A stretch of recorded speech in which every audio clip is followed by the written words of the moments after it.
ఫోటోలను కూడా చూడండి, తుప్పలు గిప్పలన్నీ వీక్తాను చేతికి ఇస్తాను. అనిల్ మీ అక్క మీద ఫ్రాంక్ చేస్తా అని చెప్పా కదా, ఈరోజు అయితే ఆ టైం వచ్చేసింది. ఈరోజు నేను ఫ్రాంక్ చేయబోతున్నా. 100% సక్సెస్ అవుతుంది ఈ ఫ్రాంక్. ఇంట్లోనే ప్లాన్ చేద్దాం అనుకున్నా, కానీ ఇంట్లో తను ఖచ్చితంగా గుర్తుపడుతుంది. అందుకే నేను బయట రెస్టారెంట్లో ప్లాన్ చేసా. బయటకు వెళ్ళి భోంచేసేద్దాం నైట్ అని చెప్పాను.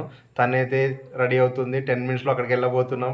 అక్కడ మా ఫ్రెండ్ ఉన్నాడు, తను హెల్ప్ చేస్తా అన్నాడు. మా ఫ్రెండ్ హెల్ప్ తీసుకొని ఫ్రాంక్ ఫస్ట్ టైం అయితే ట్రై చేస్తున్నాను. వీడియో ఫ్రాంక్ తీసిన తర్వాత అప్లోడ్ చేస్తా. ఎలా ఉందో చెప్పండి. ఒకసారి దగ్గర ఏదో విషయం చెప్తా, ఏమనుకో కదా. ఏమనుకోవాలంటే చెప్తా. చెప్పు ఫస్ట్. ఇది హోటల్, చిన్నగా మాట్లాడు.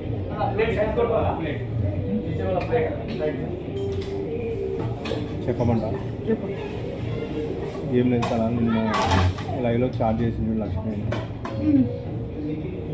అమ్మాయి ఎవరు అనుకుంటున్నాను? మీ శ్రీలక్ష్మి అయితే కాదు కదా, నిన్ననే చెప్పింది కదా. 100% శ్రీలక్ష్మి కదా స్టార్ట్ చేసింది. నువ్వు ఉన్నావని ఉద్దేశంతో నో అని చెప్పింది. ఈరోజు నేను ఐడి చూసి కాల్ చేసి మాట్లాడిన తనతో చూపి చేసిన చూపి మళ్ళీ చాలా రోజుల తర్వాత మాట్లాడేసరికి ఎట్లా అనిపించింది. నువ్వు ఉన్నావు కదా, మీ మిస్సెస్ ముందర ఎట్లా మాట్లాడాలి నేను అది అని చెప్పి నాతో మాట్లాడింది. ఈరోజు మాట్లాడిన తర్వాత ఇంకోసారి మాట్లాడదాం తనతో. ఒకసారి వాళ్ళ ఊరికి విజయవాడకి వెళ్ళేద్దాం అని అనుకుంటున్నాను. నెంబర్ చెప్పి నమ్ముతా. నిజంగా 91373637 ఫోన్ చేస్తే రియల్గా అంటే నేను చేస్తాను. నీకు ఎందుకు నేను మాట్లాడిస్తాను.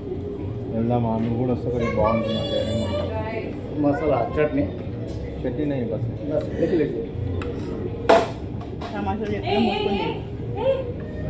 నిజంగా నేను సీరియస్గా శ్రీలక్ష్మితో మాట్లాడాను. నిజంగా ఆ అమ్మాయితో మాట్లాడాను.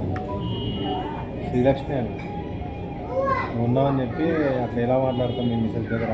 నువ్వు సడన్గా అడిగేసరికి నేను నో అని చెప్పాను.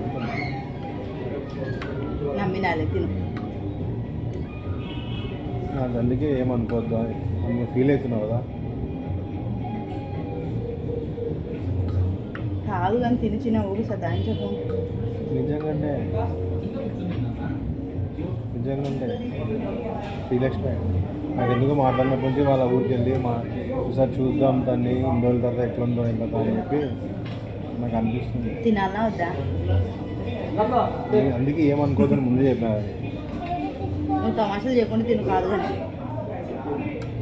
నేను అడిగింది దానికన్నా ఇట్లా ఒప్పుకుంటాను ఉద్దేశంతో అడిగినాను. ఒకసారి తనతో వెళ్ళి మాట్లాడితే చూస్తే కొద్దిగా నాకు బీపీ లేపచ్చినా ఊక తిను.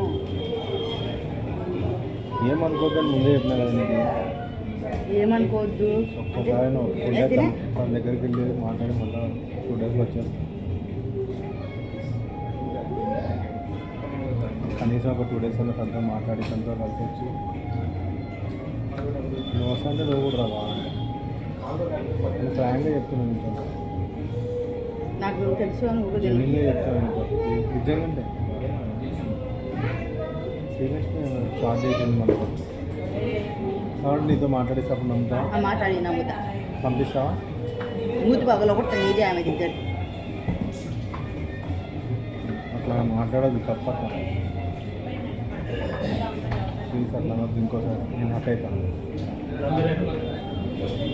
చిన్న మూసుకొని నేను ఊక బాధ పెట్టక మనిషిని. నిన్న నా హెల్త్ బాగాలేదు. వస్తుంటే ప్లీజ్ విజయవాడకి వెళ్ళేసి వస్తాను. జస్ట్ ఒక 2 డేస్లో విజయవాడకి వెళ్ళేసి అర్థం చేసుకో.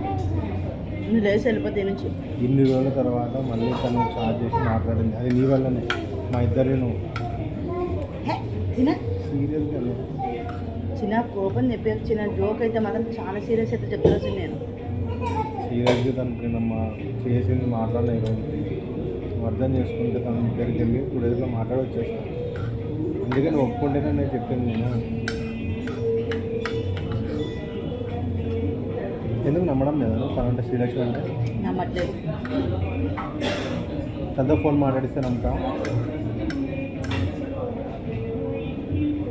నాకు తినబుద్ధి కాదు తనతో తన దగ్గరికి వెళ్ళి మాట్లాడుతుంటే నాకు తినబుద్ధి కాదు. హోటల్ అని కూడా చూడండి, తుప్పలు గిప్పలన్నీ వీక్తాను నీ చేతికి ఇస్తాను. రూపాయలు విత్తా నేను అడిగే కదా పని మాట్లాడుతుంది. చిన్న తినిచిన ఊరికి సతాయించకు. ప్లీజ్ కదా మా ఇద్దరితో ఒక్కసారి మాట్లాడించుతాను మీ పర్యవేక్షణలో ప్లీజ్ తను చార్జ్ చేస్తా అంటుంది. చిన్న హోటల్ అని కూడా చూడండి, ప్లేట్లు గిట్లన్నీ తీసి మొక్కన కొడుతుంది. ఊక దీన్ని సతాయించడానికి తీసుకొచ్చినావా ఇడికి నేను? ఫ్రెండ్స్ తనైతే హ్యాండ్ వాష్కి వెళ్ళిపోయింది.